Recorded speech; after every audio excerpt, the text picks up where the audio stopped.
Meaning of greenhorn. Greenhorn. Greenhorn. Greenhorn. Greenhorn. The word greenhorn is often used to describe someone who is inexperienced or naive. It is typically used to refer to a person who is new to a particular field or situation and lacks the necessary knowledge or expertise to be successful.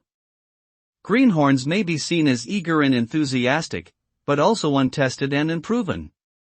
They may make mistakes or overlook important details due to their lack of experience.